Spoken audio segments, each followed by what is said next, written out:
la maman grâce Tumba na Dimania Télévision. Soyez toujours branchés pour rien rater ni sur l'actualité sur Dimania Télévision avec maman grâce Tumba. Invitez-moi sur le monde na Dimania Télévision. Zali Merlin vous ni tomeka ko soanae Matali politique à la République démocratique du Congo. Directement zali ko pesa invité na ngai ya mokolo molelo mbote mwana mo Cameroun. Mbote maman grâce Tumba mbote na balina so etano no mbote na ba Congo mani peuple à polarité. Peuple à polarité. Babi bakambo à quel j'espère. Soko yibi. Hein? L'exemple de la vie au Jésus, même la nature ne vous enseigne-t-elle pas? Tout le monde a rabat dans Mickey sur Baïdi Bilo au câble votre problème. Ils ont appelé sur Mikolo. Bakambo à quel Espagne officiellement. C'est bon. Biso, on a peine personnellement. Dans le monde de l'administration musique et la balle. Au cas où bakambo, tout temps on va combattre bakambo pour les thèmes Jean-Marc Kaboul. C'est parce que vous voyez là, ils ont baillé ensemble. Et ça c'est quoi? Oui, le téléphone à maman grâce à moi, moi comme na posa bando ça là mon libos. C'est qu'on peut tout mususu peut pas ça là. Donc ngai bout donc et kalinga na iloro qui dit le télévision 2023 à défaut la révolution. 2023 à défaut la révolution, ma collègue déjà trouvé que 2023 kaka ndenge aussi que le vilama toujours mona que l'adversaire politique et un président de la République entre autres président Martin Fayulu m'a dit vous allez pour moi vraiment silence total nous dit bon qu'est-ce qu'il prépare qu'est-ce qu'il mijote pour la 2023 comment ni mon conduit Martin Fayulu a une temps qui aya pour le baka bimalandela te ça la boete peuple yé mo ka mo na nyonso Martin Fayulu le baka ko bisami alors il y aura des violations, il y aura des forcing, il y aura des détournements sans calcul. En français, la vie sanctuaire à la présidence de la République. La République ne sera jamais gérée. Tout ce qu'Aloba est Kokisami. Ce qu'on mis sur le peuple, tout à l'heure, ah, mon toit, le même Rambo, le monde.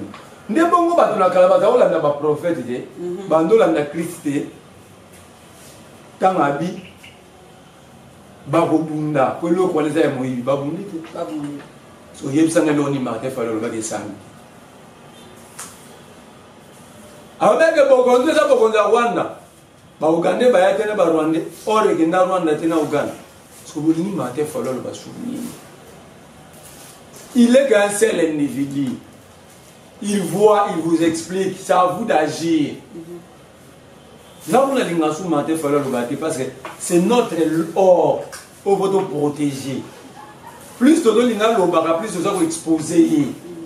Nous devons travailler tout au travail des populations pour que le peuple se prenne en charge. Parce que tout ce que Martin a dit, c'est concrétisé. Donc il n'y a plus de débat. Il n'y a plus de débat. Et puis c'est l'unique politicien, l'unique honnête, qui a la capacité de dépassement de soi pour l'intérêt de la République, qui n'a jamais touché au service public. Comme vous le dites,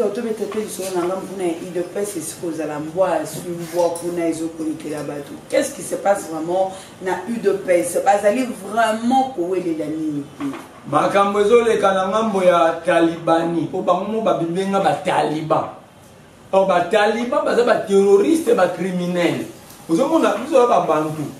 Kombo za kanatina muli kombo ya kanatina ngana mivanita so grâce ngana mivana mibegi benda de tona mipesi kombo kunda batware bosko tangana ozomona même na kalati ba omona ngami bizarre mona wa mipesi kombo kunda batware so batata mikolo basangana ba mipesa kombo taliban donc en fait ba exception baza ba milice baza ba criminel wana bojo bato maele na bango. Mais nous avons besoin de la IDPS. Nous avons besoin de la IDPS à comment la pouvoir de Mbogeza. C'est la faute à Etienne Tshisekedi. La faute à Etienne Tshisekedi de Moulumba. À Thierry Bisonda, comme on a petit boulevard dans le 10e rime à Tchao, côté à Tchao. D'accord, un petit boulevard. Oh, tout le monde a quand même. Mais c'est siège. Non, on a dit. Le siège à partir de la carte de bâtiment, à part la brique, n'a pas comme moi. Et l'eau a tiré sur l'eau. Et conséquent, ceux qui doivent aimer, ceux qui vont aimer, faut biso tout baloba ben bango baloba ki muta forma pour nous mana politique Etienne donc ce que doit ba aîné c'est que aîné nous la guinée comme Etienne c'est que donc bango moko ba finir Etienne c'est que muta aîné oh biso doit respecter raé bango ba finir Etienne c'est que mutu ya aîné pour ba bi classe politique on nyoso ba na vision ya Etienne c'est que ba les gars na école yo ka bango bino tout les gars na école Etienne c'est que maître bah il dit so asa docteur il y aura qu'à dire asa docteur manuscrit monanate thèse et monanate bah professeur émérite bah vendre mon la défense de thèse à la base photo pe bimate bah il dit so te asa père de démocratie et c'est père de démocratie à participer à la mambo tient c'est ça et tient c'est que il y a benga Lumumba crapaud les images l'histoire est là. Etienne Tshisekedi abenga Kalonji tomba lungo yiki banga boma Lumumba na Kasai Kalonji na boyaka mutabenga Kalonji comme Etienne Tshisekedi ba Mulumba et puis Kalonji bazotinde le 3 colis il a traité Lumumba et ses compagnons de colis et c'est un démocrate un héros peut faire ça Babo Mikimba Anani Bamba Mamba awa na pesa batunga stade Marti Loba la coupe du monde t'es pas au bête match na stade Marti faut république senga bolimbisi Baboma pas innocent. Il faut la république pardon. Comment est-ce qu'il n'est pas possible de faire lecture? Combien de fois le parle dans le match à qualification mondiale a raté la honte? Combien de fois? Donc Makila va pas vite à pas bête va finir la Coupe d'Afrique combien de fois? Bah il m'en a pas joué. Il m'en a pas joué que nous jouons les bandes na Kenya. Point na marqué à jouer. Kama zimbo toi. Pas na yule match à Robert à jouer. M'ko la bête à walongwa. Vous avez pendu des gens justes. Les sangs de justes écrira toujours. Il faut que la République puisse se repentir. Demander pardon d'abord à la nation, au peuple et aux familles attristées qui ont perdu les leurs pendant que le leur était juste. C'est nous qui étions dans le faux. Tozano awa, quand on le tirage, la Coupe du Monde déjà le 22. Tu reçois l'équipe Mom là, tu relonges là. On a Cadio chaté, tu relonges là. Nous avons pendu des justes, maman grâce. Des sangs des innocents ont coulé ici. Et la République a ça semblant. Babeta Kara condamne Batouan. On ne condamne pas des justes. Babamba, Banani, Mahamba, Kimba, Babanda, maison publique. La station de Ponga, il place sur ton stade de martyr. Il y a mon amour, c'est un stade de Camagnola, et un stade de martyr. Il faut dire l'histoire à nos enfants. Et c'est lui qui avait pris la responsabilité d'expliquer pourquoi la raison de ces pendaisons, c'était Etienne Tshisekedi. Les images produites aux RT actuelles. À eux, Maloba a dit que ces gens-là sont pendus pour des raisons pédagogiques. Un héros peut dire ça. On tue des justes, un héros dit on les tue, on les a tués parce que pour des raisons pédagogiques. Moi j'ai fait la pédagogie. La pédagogie, c'est la science de l'élever. C'est la science de l'éducation. Est-ce qu'on peut éduquer un enfant en assassinant les autres? Voilà un héros.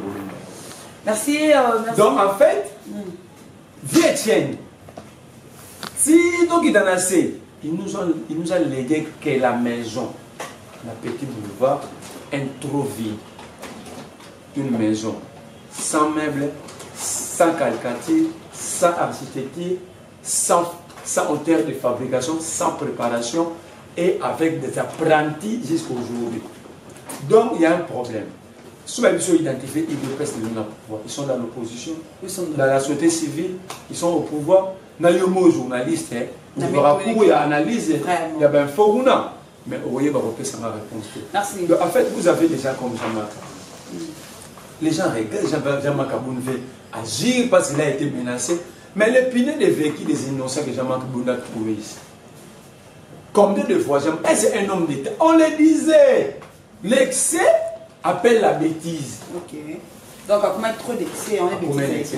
Il a même manqué le respect. Ici, au général Amour, les images sont là. Le jour à décision Mabounda. Quand il dit au général, alors il y a contre-pouvoir à Fachi. Est-ce qu'on peut dire ça à un corps? un corps de sécurité. Et dernièrement, dans le cas de Bapiné et Maman Marthe. Donc tout ça, c'est l'excès des aides. Il croyait que c'était lui, le fabricateur, l'architecte de ses pouvoirs. Et il a fait n'importe quoi. Merci beaucoup. Jean-Marc Kabouté, Jean-Marc Kabouté se permettait ici d'interpeller même les députés. Ses amis députés, alors interpellé, on a donc il était en fait le vice-président de la République qui n'est pas inscrit ou prescrit dans notre constitution. Il y a un problème de compréhension du pouvoir. Il faut, moi je demande aux professeurs des universités, surtout à la science politique, à la science humaine, d'introduire la compréhension du pouvoir et la compréhension des acteurs politiques. Comme ça, et vous savez, il y a des livres à comprendre comment un homme politique, comment un homme d'État agit. Si on a un dossier, Agnès Ndewati roule dans le sens unique. Kabound l'interpelle. Désordre, ce n'est pas son travail. Et ce n'est pas son travail quand même. Il n'est pas de la PSR. Attends, tu as PSR. Non, mais moi, place ce n'est pas son travail, mais il le fait. La République dans la rue. Kabound envoie ses gardes du corps désarmer un militaire des corps d'élite, bataillon spécial, parce que c'est la sécurité de l'institution présidente. Nous sommes dans la jungle. Les militaires décident d'aller agir avec ses amis. Intrusons dans la maison du premier vice-président de l'Assemblée nationale. Destruction méchante. Arrestation arbitraire. Nous sommes ni dans l'anarchie, ni dans la jungle, ni dans la rue. Nous sommes maintenant dans le faux sceptique. Merci beaucoup, Berlin. Vous le savez, dans le faux sceptique, tout le monde a une vidéo il y a Pépé Mbosso qui a négocié na Jean-Marc. Tout dans ça, la confusion qui n'a pas le français. Nous avons une merveille où Maga a balancer les vidéos après 2 zones. Nous avons fait si quand on connaît les lots, pas pour sa vision,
voilà, tout ce que l'on a dans la vidéo, tout le monde dit que le Pépé Mbosso a 2 langages différents. Non, mais comme il y a eu ça.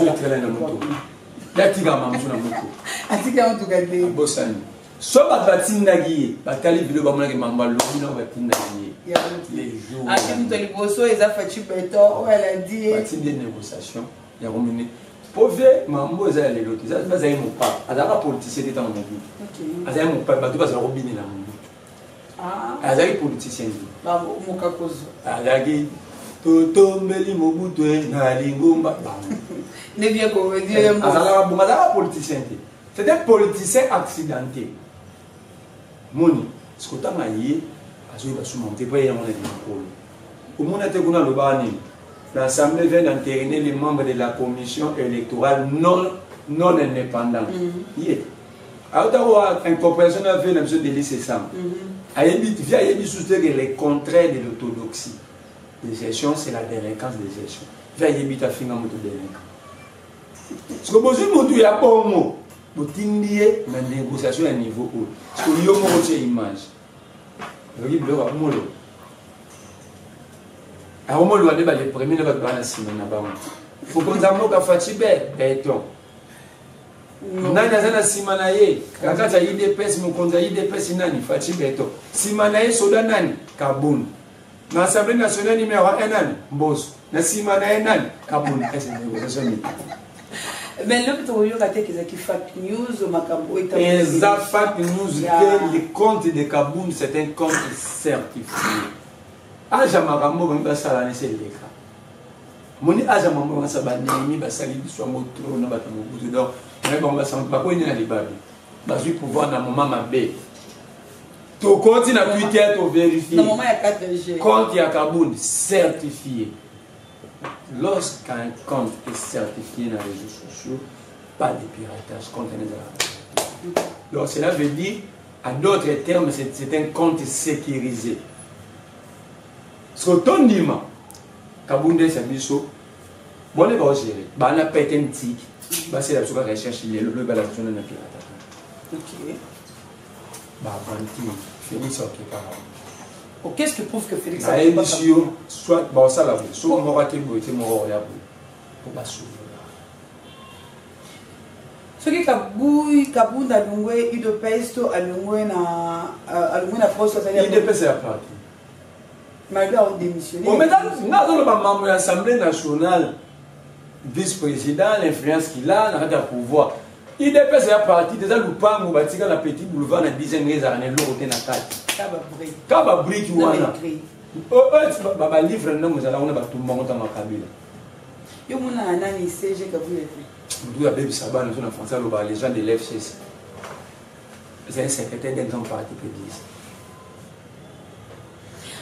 Merci beaucoup, Merlin Bouvou, Merlin Makabio, Sozaï Koloba, vous allez vraiment koyoka, mais il n'y a pas si vraiment ils allaient à une distraction. On a peut-être même gauche entre le parti au pouvoir, la présidence. Vous allez vraiment koyoka.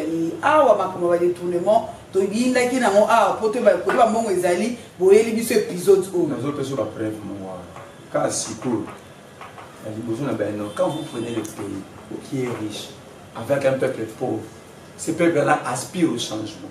Ces peuples-là s'est bâti. Nous avons perdu les nôtres, les héros. C'est beau. Il y a même des anonymes. Nous n'avons pas ce chiffre, 2015, janvier, mars, avril 19, pour nous retirer Louaner, Bouchab. Plus de 400 jeunes qui vont porter disparu jusqu'aujourd'hui. Nous avons perdu des êtres chers dans ce pays. On ne peut pas payer le prix le plus fort. Mais vous prenez le pays, vous donnez aux chômeurs. Mais votre banque de pouvoir, ils étaient tous sommés dans le passé depuis les naissances, depuis les ventes de leur maman. Vous prenez maintenant un pays riche, vous donnez aux chômeurs depuis la conception. Depuis la fœtus, l'embryon, il était chômeur. Et vous prenez le pays, vous donnez à ces gens-là. Qu'est-ce qu'ils vont faire à part l'enrichissement ici? Qu'est-ce qu'ils vont faire? Quelqu'un qui n'a jamais loué une maison, même une petite maison, comme un studio, pour commencer mon compte. Tu as vu la maison de Kaboun là? Dans 3 ans, on peut se construire ça. On nous amène dans des débats à côté. Le peuple souffre. Nous critiquons la police, l'armée, qu'ils n'arrivent pas à faire bien leur travail, qu'ils sont dans des tracasseries. Mais regarde comment les policiers s'enrichissent dans moins de 3 ans. Parce que le 24 est ici, Félix totalisera 3 ans. Mais si vous regardez bien, c'est la maison là. C'est une maison construite dans une année passée ou 2 ans. Est-ce que ça c'est à la hollywoodienne? L'Ouastar. Nous avons demandé à vous se dire, Messi, mais voilà un politicien qui hier avait rien. Aujourd'hui, dans moins de 3 ans, il a ça. Et on nous amène dans les débats, il vient d'émissionner. Non, on doit d'abord savoir l'origine de cet enrichissement. Bien sûr. Maintenant là, je vous dis, vous allez me donner raison. Gilles Alingué qui ne va pas agir. Pourquoi il ne va pas agir? Il est à la traque des adversaires de Félix. Ah, donc, il y a machin moment de la moi, dans tout ça, ce qui a tiqué ma conscience, c'est la qualité de l'enrichissement Kakabou. Si nous faisons seulement, nous rentrons en arrière de 2 ans, Kabou ne pouvait pas s'acheter une maison. Soyons sérieux, Kabou ne pouvait pas. Alors si Kabou n'a ça, les tenants du pouvoir qui sont à la présidence des enfants. Vraiment. Je vous montre maintenant les éléments. Que ces pays, le peuple souffre au détriment. Il y a un moment qui désire la UDPS. Bon, bah, t'es malade, ça va être les sous-arbres. Bon, pouvoir aussi, bon, tire à la bongo. Pendant que bango ba okabula ba mbongo ba million de dollars, bido bo suara abule. C'est là on a mambosa na mbongo moko. Bozo tozo loba, ba bango ndenge biso, tout ça compte. Or, ce que nous disons, c'est pour que un jour les pays retrouvent ces belles lettres de noblesse. Que pays à la maboko ya ba amateur au plus haut niveau. Ba to ba soa na tout moment, ba bundara air nyonso. Je comprends plus rien. Je comprends plus rien. Okay. Même la statine, c'est trop grave. Au monde, comment est-ce que hier c'était caméra, les volets, c'est lui qui a octroyé des marchés de gré à gré. Au monde, est-ce qu'on va chiffre de bima? La Rotama. Oui, tant. Présidence de la République démocratique du Congo, cabinet du président de la République, directeur du cabinet Kinshasa, le 10 novembre 2021, décision numéro 21/049. Du 10 novembre 2021 portant attribution provisoire des marchés publics. Depuis quand la présidence de la République devient le centre d'ordonnancement pour octroyer des marchés publics? Si le président, la présidence commence à octroyer des marchés, quel est le rôle du gouvernement? Je vous montre. La décision pour pas comprendre. Décide d'attribuer provisoirement à la société Golden Courtier Sahel le marché portant sur l'acquisition d'équipements spéciaux de sécurité, de véhicules et accessoires du savoir de son Excellence, Monsieur le Président de la République, au coût de 58 652 406 $. Signé Guylaine Yemo, directeur du cabinet. La lettre, elle est là, je mets quiconque à défi. On va l'afficher même. Je mets quiconque à défi de venir me défier sur cette lettre. Merci beaucoup. C'est là. C'est là. Pour ce dont le bas, on a soupagé. Awa Sigo, Chéribé Oken.